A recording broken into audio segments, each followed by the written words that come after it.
rapidinho, já estou de volta com o seu balanço geral com essa notícia que é polêmica, né? Aliás, uma polêmica que percorreu todo o país.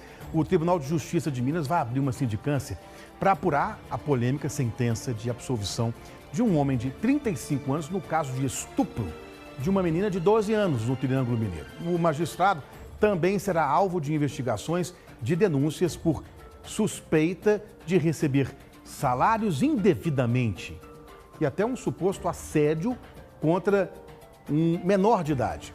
O assunto foi discutido numa reunião pela manhã. Balança. A reunião aconteceu após a grande repercussão da absolvição do homem de 35 anos, que mantinha um relacionamento com uma menina de 12 anos em Indianápolis, no Triângulo Mineiro.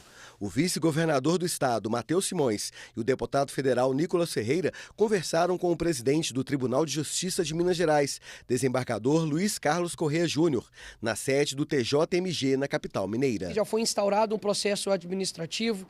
O fim desta punição pode ser o afastamento, aí deste cargo. A gente sabe que gera uma revolta absurda, principalmente nos pais, nas mães, em todos nós, porque o caso ele é extremamente atípico. É uma mãe que sabia do que estava acontecendo, um homem de 35 anos que tinha relações sexuais com uma criança de 12, ou seja, é pedofilia, a lei é muito clara com relação a isso. Ele usava drogas em frente a esta criança, inclusive tinha ali uma troca de dar cestas básicas, benesses àquela mãe, de uma forma, obviamente, de criar uma alienação ali naquela criança, naquela vítima. E a gente precisa, obviamente, tomar uma providência. E esse desembargador, que foi o relator deste caso, outro desembargador ali daquele colegiado deu o voto de acordo. O caso provocou indignação depois que a 9ª Câmara Criminal do Tribunal de Justiça de Minas Gerais absolveu o homem da acusação de estupro de vulnerável. A decisão reformou a sentença de primeira instância. Os réus haviam sido condenados a 9 anos e 4 meses de prisão em regime fechado. Os votos que depois absolveram o réu foram dos desembargadores Magid Nauef Lauar, relator do caso, e Valner Barbosa de Azevedo. Apenas a desembargadora Karim Emerite voltou pela manutenção das condenações. Na decisão, consta que o relacionamento ocorria sem violência, era público e consensual.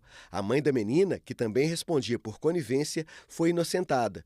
O vice-governador destacou que os embargos da decisão serão julgados semana que vem pelo mesmo desembargador. Um apelo ao desembargador Magid. O senhor está colocando em risco a imagem do mais respeitado Tribunal de Justiça do país. O senhor tem a oportunidade de, na próxima semana, colocar em julgamento os embargos que foram apresentados pelo tribunal, pelo Ministério Público, e o senhor tem a oportunidade de devolver esse criminoso para a cadeia. Faça isso, doutor Magid. Eu não vou nem nesse momento entrar no absurdo da decisão que foi dada. Uma decisão absurda. É um traficante que comprou da mãe uma criança de 12 anos de idade para que fosse escrava sexual dele. É essa a situação que nós estamos enfrentando. E o senhor convalidou isso e liberou esse sujeito. O sujeito está solto neste momento por conta da sua decisão. Então eu estou pedindo que o senhor, independentemente da sua convicção, que o senhor devolva a oportunidade de dignidade para esse tribunal. Devolva ao tribunal a possibilidade de revogar essa decisão, colocando em julgamento, na próxima semana, os embargos que já estão com o senhor. E aí o meu pedido aos demais membros da Câmara, que revoguem, que modifiquem, usando os efeitos infringentes dos embargos, a decisão que foi dada. Nós estamos aqui falando da dignidade do Tribunal de Justiça de Minas Gerais. Nós estamos falando da vida de uma criança de 12 anos de idade que foi usada sexualmente com a autorização da mãe por um traficante. Normalizar esse tipo de situação é chegar no último estado de degradação moral de uma sociedade. O TJ abriu uma sindicância para apurar o caso. O deputado federal afirma que pediu uma investigação sobre as denúncias feitas contra o desembargador em uma rede social. A informação de que o desembargador, no centro da polêmica, ainda receberia uma aposentadoria por invalidez da Universidade Federal de Ouro Preto foi criticada. Logo após a essa exposição deste caso, um sobrinho desse desembargador alegou um suposto abuso também quando ele era criança. E nos comentários também se houve ali uma outra moça que disse que também foi abusada enquanto estava trabalhando na casa desse desembargador. Ou seja, ele precisa sim ser punido. Matheus também me trouxe uma outra coisa que eu não sabia a respeito desse mesmo desembargador, de que ele estava, ele estava invalidado, né, ao seu trabalho pela UFOP, mas estava recebendo este salário. Ou seja, aposentadoria por invalidez, mas estava recebendo durante quantos anos? 13 anos. 13 anos o salário da UFOP. E ainda assim estava, né, trabalhando ali no colegiado da 9ª Câmara. O Ministério Público de Minas Gerais informou que vai recorrer para tentar derrubar a decisão que inocentou o homem. Esta promotora de justiça criticou duramente o entendimento dos magistrados. Criança e adolescente têm que ser protegidos com prioridade absoluta, segundo a Constituição da República. E essa proteção, ela é feita de forma compartilhada entre, em primeiro lugar, a família, a sociedade e o Estado.